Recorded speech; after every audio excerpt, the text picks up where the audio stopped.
Well, I'm with Rod Hatley today. Rod is an estate planning attorney with the Hatley Law Group. Uh, Rod is also a veteran of the United States Navy, very well known in the San Diego real estate planning community and business community. So welcome, Rod. Thank you, sir. Thanks for having me.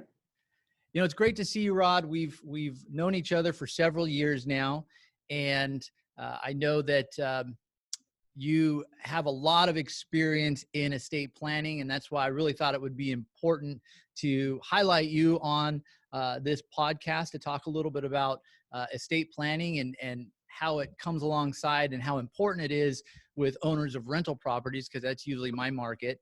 Right. But before we jump into that, you know, right now we're in May of 2020. We're in the midst of a big change in the world with COVID-19, and Right. things are starting to settle a little bit, but there's still quite a bit of turmoil out there. Sure. From your position, how has all these changes, specifically around COVID-19 and quarantines and all these things that are happening right now, have they affected the estate planning world? Well, what I think what it's done is it really brought home the necessity to have something in place, because none of us knows when we may pass on. Certainly, we're all going to die at some point, but more to the point here, we might contract COVID-19. So, what do we do then? I always talk to my clients about having a good estate plan in place, which includes a healthcare directive and a HIPAA authorization. So those are vitally important documents. So I'll pick on myself. If I had an injury or a disease and I had to go to the hospital, I can't speak for myself, can't admit myself, then I have documents that say I've appointed people I trust to put me in the hospital, authorize treatment on my behalf. And if I might end up in an irreversible coma or be in a persistent vegetative state, then I don't want to be kept alive artificially. I want to, die with dignity. And so my agents are empowered to pull the plug, tell the doctors, don't keep Rod alive artificially. He doesn't want that. And I'm also a big believer in being an organ donor for transplant purposes. So if I could make someone else's life a little bit better, I'm all for that. And then a HIPAA authorization. My medical information is protected. That people who have received an authorization to access my protected medical information can do that. So the HIPAA authorization is vitally important for that, because if someone's going to act as the agent under my healthcare directive, they really need to have access to my protected medical information, talk to the doctors and the nurses, look at my medical record, etc., to be able to fulfill my wishes. So this has been an interesting time, because it's really driven home the point. Get that estate plan in place, guys, and also have those important medical documents available too. It seems to me, Rod, that HIPAA is a relatively recent term. What it stands for, it's an acronym. It stands for the Health Insurance Portability and Accountability Act. Okay, now this came up about in the later 90s. Okay, and what it does is it says your medical information is private, it should be protected. And California has its own state version. HIPAA is federal law, and California has the Confidentiality of Medical Information Act, the CCIM. So together, those documents say, or those laws say, you can't access Rod's protected medical information unless you have been empowered to do so. You've been authorized.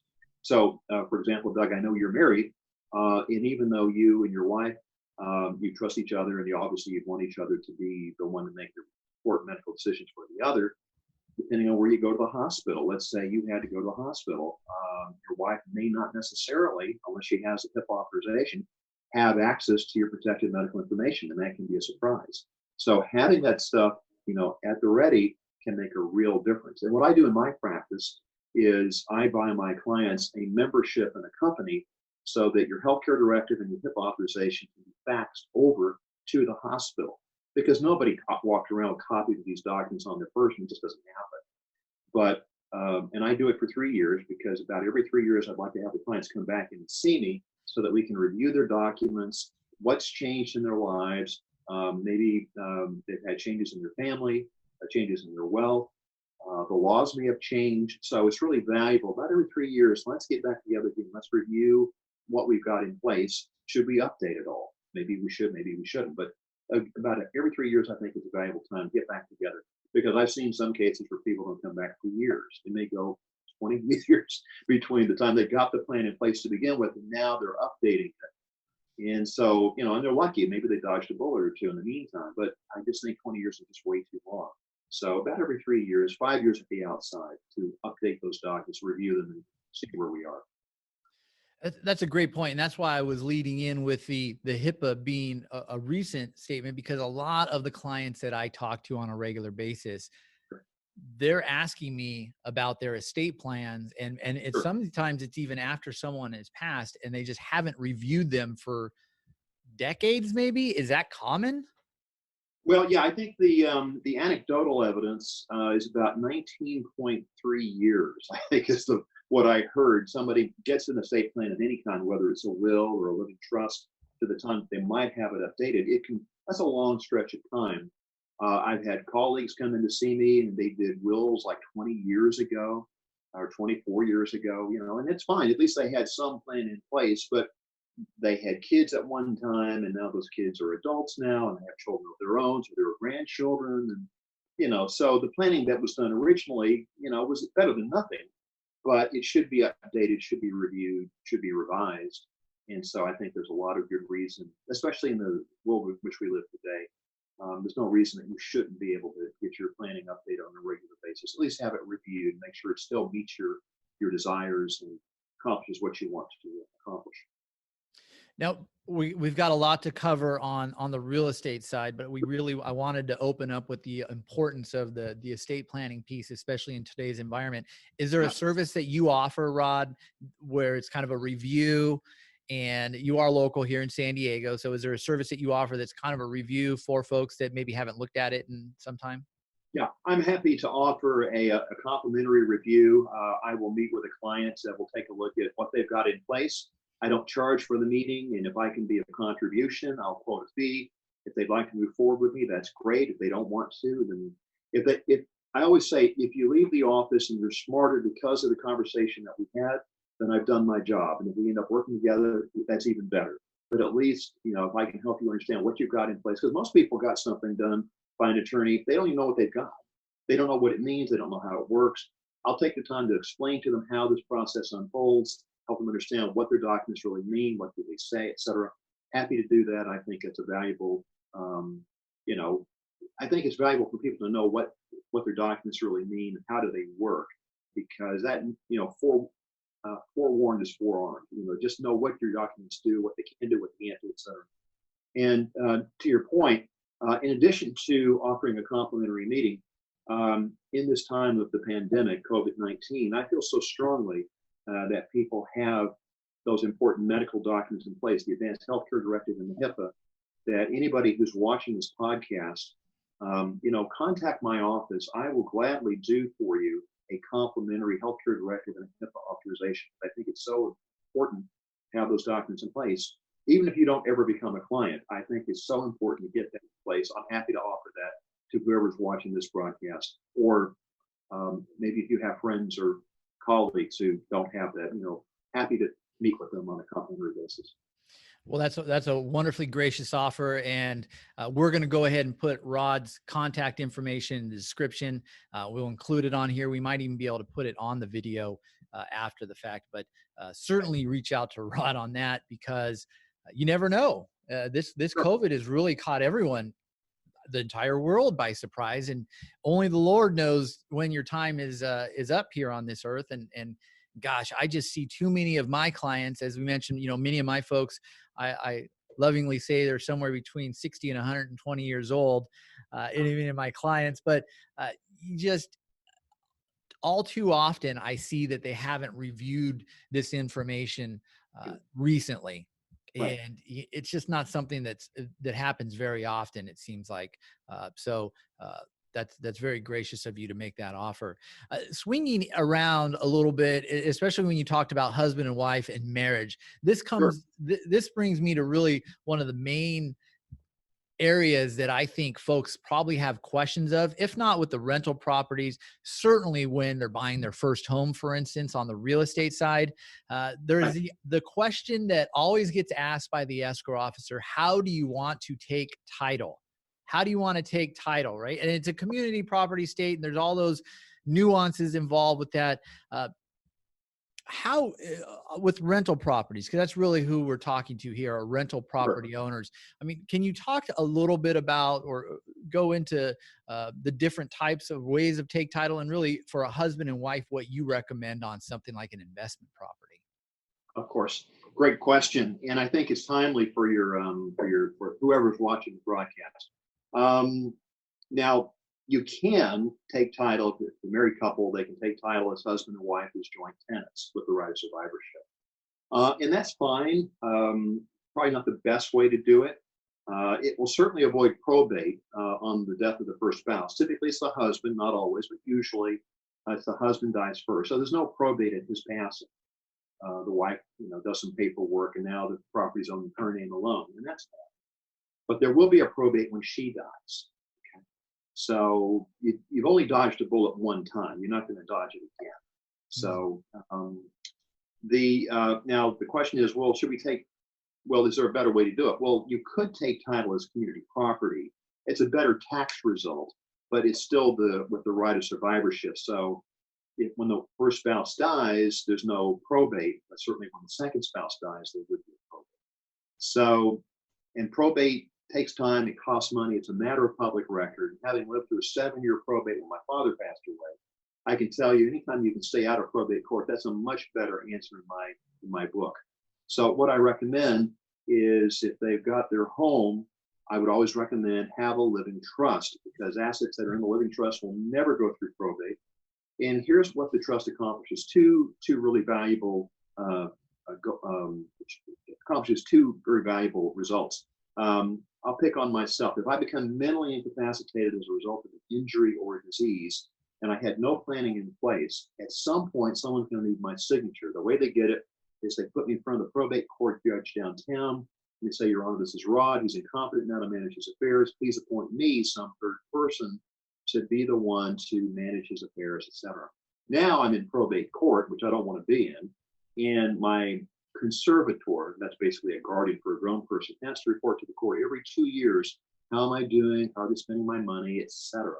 So I want to avoid the conservatorship, and certainly someday when I pass on, I want to avoid probate if I can. So if someone has a home, I always recommend put that into a living trust. Okay? Now, to your point, and a very valuable question is, okay, clients of yours own apartment buildings. And probably the worst way to do that is husband and wife as joint tenants or as community property with right of survivorship. No probate on the first death, but obviously a probate on the second death. I would recommend that they ought to consider having it owned in a structure like a limited liability company. That way they've built a firewall of protection around that asset, so that if they get sued because of a slip and fall, lead paint poisoning, asbestos, mold, mildew, whatever the case might be, that lawsuit is not going to infect or attach to their other assets like their home, bank and brokerage accounts, etc. So I always say, consider, first of all, let's be really clear. Clients, if they own an apartment building, they should have good liability insurance. I think that's, at a minimum, they should do that. And then they may want to go a little bit further and have an umbrella policy, so that if the limits of their foundational policy is exceeded, then there's an umbrella that sits over everything and makes it, provides a pot of money to make the injured parties whole. But here's the reality: insurance, whether it's the liability insurance or the umbrella policy, they all have a cap on them, and they may have policy exclusions. Okay? So to wear a belt with your suspenders, I always recommend, set up a limited liability company to own that property. Again, build that fire protection. And so even if the policy limits are exceeded, or you're knocked out because of policy exclusions, you've got a limitation of the liability, so that if someone sues, all they can get are the assets that are inside that LLC, and they're not going to come against your personal assets like your bank accounts, brokerage accounts, take your home, etc. Make sense? It does make sense. I guess it leads me to ask, well, backing up a little bit, the living trust, certainly if you have kids, right, it would make Sure. absolute sense to have a trust. But what would be the difference between, and I've seen it both ways. Actually, I've seen it always. I've seen couples that have a small rental property, maybe a fourplex, and they're holding it husband and wife as joint tenants, not even with the right of survivorship. Is there a difference between joint tenants and joint tenants with the right of survivorship?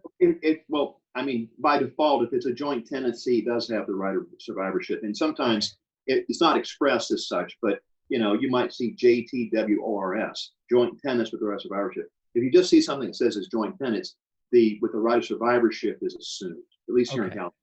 Okay, good to know. Sometimes I just think that someone was being lazy when they were putting the paperwork together and didn't include all of that additional, or the box was too small. So I guess that leads me to ask, what would be the difference? It happens. What would be the difference between having an asset in an LLC versus having an asset in a trust? Because I've seen it both ways. Is there more protection in an LLC versus a trust? Yeah. Here's the best way I can describe that. If you put an asset, for example, like an apartment building, into the living trust, okay, well, that's great. You'll avoid conservatorship if someone's incapacitated. You'll avoid probate when they die. But here's the big insight, and we're talking strictly from a liability standpoint. Assets, I always tell clients, think of a living trust as like an open top box, okay? You can put assets into the box, and you can take assets out of the box if you need to refinance the property or whatever.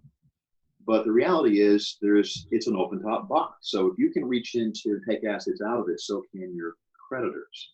So having the asset owned by a living trust, it's a great answer to start, but think it through. It'll avoid the conservatorship, it will avoid the probate, but it doesn't avoid being sued and having that asset taken from you, because again, a successful judgment creditor can reach into that box and take the asset away from you. But if it's owned by a limited liability company, then the only thing that it will protect your other assets from being reached by the successful judgment creditor. Okay? So if there's a slip and fall, poisoning, all the list of bad things that could happen, then all they can get is just that asset. They can't get your other assets. If that apartment building is owned by the limited liability company. Make sense? It does. It does. It sounds like the LLC really would be the preferred with regards to your investments. And then the ownership of that LLC would be in the trust, right? Bingo. Exactly. So the membership interest of the LLC would be transferred to the living trust, so that upon incapacity or more typically death, that asset would pass through the trust to your beneficiaries, whoever they might be, children, grandchildren, whoever you wanted to nominate. So if you're structuring it properly, always have a trust in place. And then once you start bring in LLCs. And what's really common in our business are folks that will get an LLC for every new property they get. And that is probably one way to do it. When I have that conversation with clients, the question is the juice worth the squeeze? Do you want to do a separate LLC? Now, some do, and they may have really large properties, so it doesn't make sense to put more than just one property into an LLC, because now you're potentially contaminating those assets. So if there's one asset in the LLC, then that could spill over to the other asset that's in that LLC. So California, we do have there is a creature called a series LLC. And we won't get into it here, but the bottom line is California, the idea was you could have one mother LLC and underneath would be the baby LLCs. And so the goal was, well, you'd only file one tax return federally. California said, no, we're going to tax you on each of the baby LLCs. Okay, so you'd have to file returns for each of the baby LLCs and pay $800 a year franchise tax fee for all of those. So anyway, you don't see series LLCs so much anymore, just because of the challenge with the state of California Franchise Tax Board. So, but I think it's smart, depending on how large the assets are, perhaps have a separate or distinct or discrete LLC for each of the properties that you have. Yeah, it's more paperwork. It's more of an accounting challenge, I guess. But you know what? You're just building that liability protection for each of the properties that you own. Sure.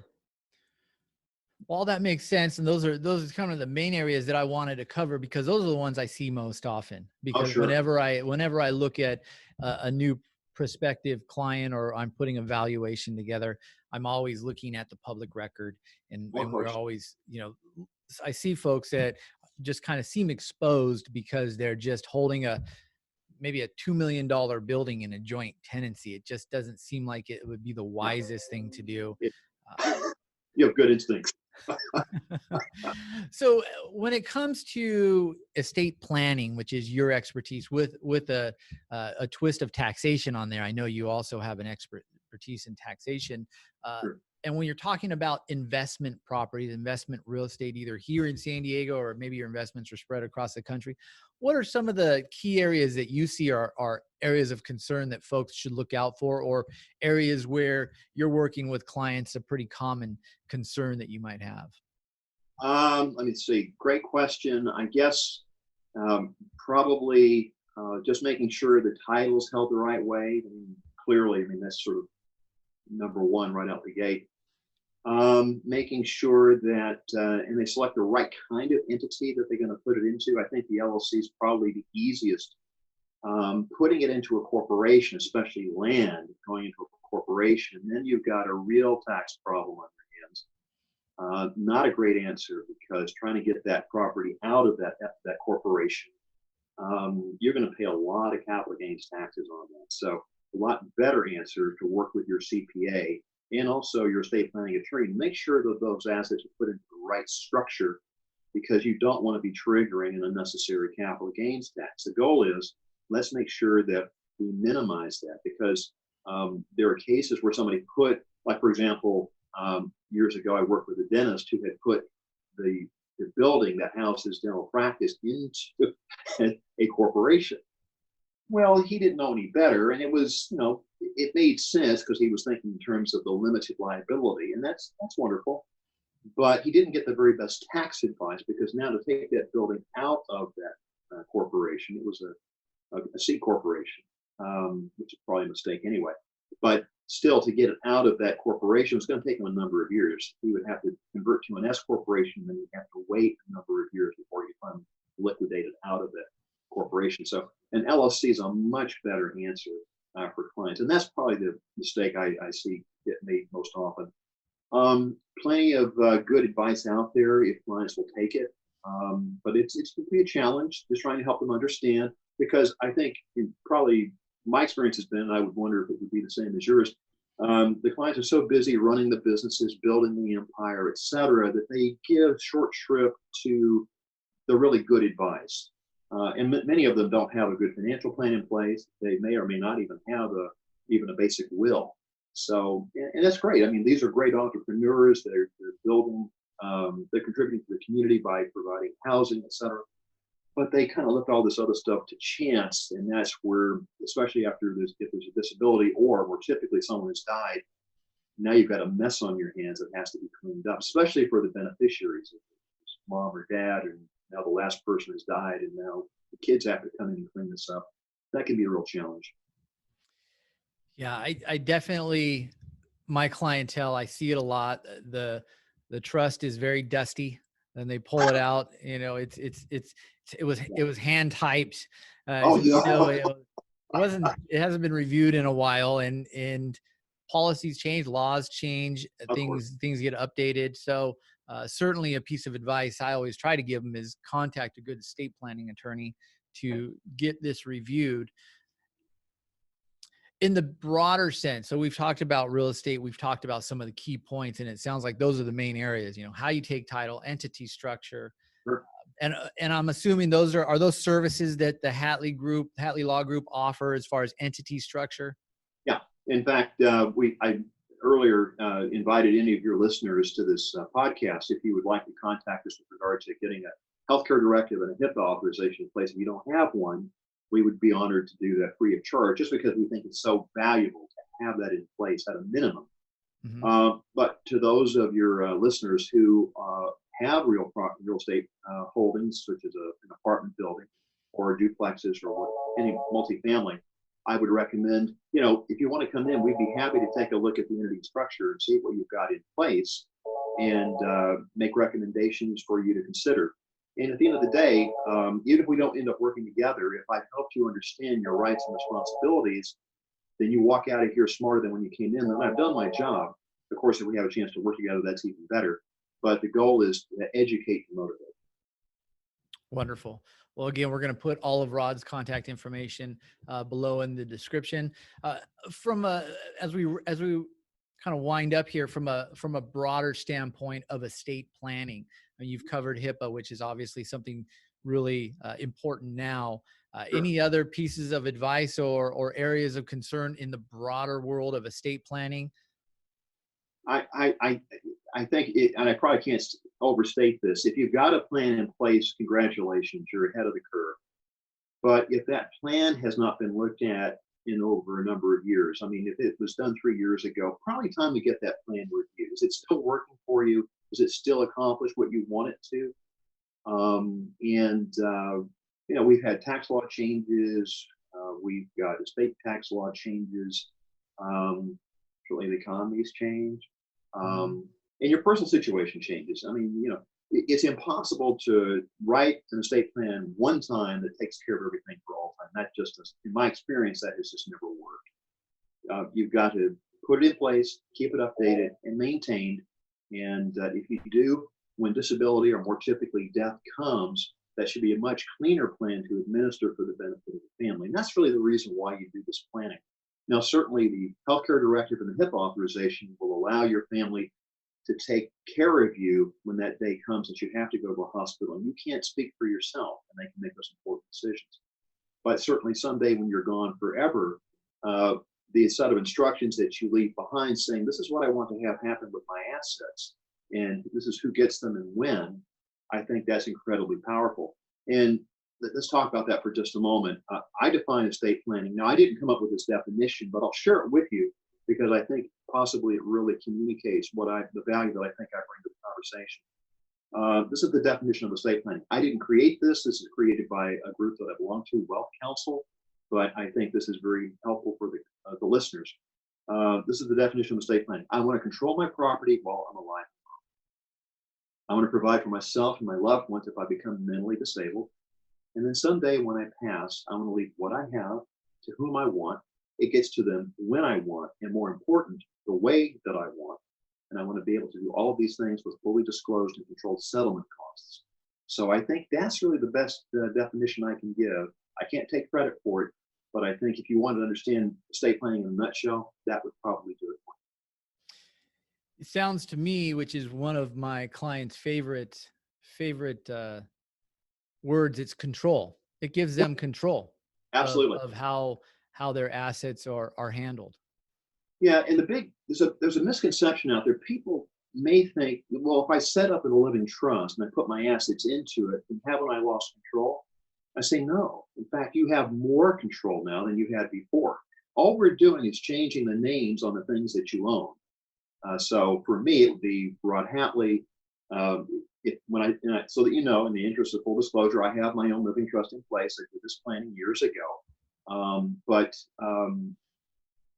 I changed over assets from my individual name to my name as trustee of my living trust. So all I did was just change the names on the things I own, but I have more control now than I did before, because if I become incapacitated mentally, then I don't have to go through a conservatorship, and then someday when I pass on, there won't be a probate to the assets that are owned by my living trust. So I'm in more control than I ever was before, and that's a good feeling. And I have my healthcare directive and my HIPAA authorization. I have a special service that I provide where it can always be accessed 24/7, 365, and a copy of those documents faxed to the hospital. And this even works internationally. Or if the fax doesn't work, you can go onto the website and you can download it there. And then my agent can speak on my behalf if I can. Oh, it sounds like a great service. Estate planning is really all about caring for your clients. I can tell that you really have a passion and a focus on caring for your clients. How'd you get into estate planning, Rod? Well, I was, I used to be a former Navy JAG. So if you ever saw the movie A Few Good Men, that's what I used to do years ago. Hmm. And enjoyed trial work. It was a lot of fun. But I was always in a reactive mode. I was a criminal defense attorney. So I was meeting with clients, trying to help them understand, look, your career pretty much is over. Let's see what we can do to make the transition back to the civilian world a little bit less stressful. And, sometimes you'd get I only ever got one full acquittal, and I got a lot of partial acquittals. But I'm always in a reactive mode, and that was the thing I didn't really enjoy so much. What drove me to estate planning, I like to say it found me more so than I found it. My father died a number of years ago, and Dad had done very well for himself in business, but Dad had a simple will, and wills go through probate. If your listeners learn nothing else today, wills go through probate, and that's the point. Will equals probate. In Dad's case, he had leukemia, so at that point in his life, he was making emotional decisions, and you can understand why. He was fearful, and anybody would be.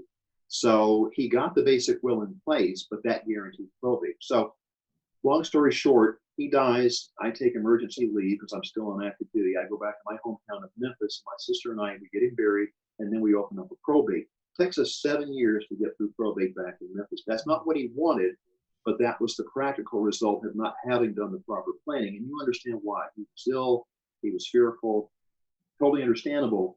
But in the middle of that process, I decided there has to have been a better, smarter way to have done this. I mean, I knew enough about estate planning law at that time as a Navy JAG to be dangerous, okay?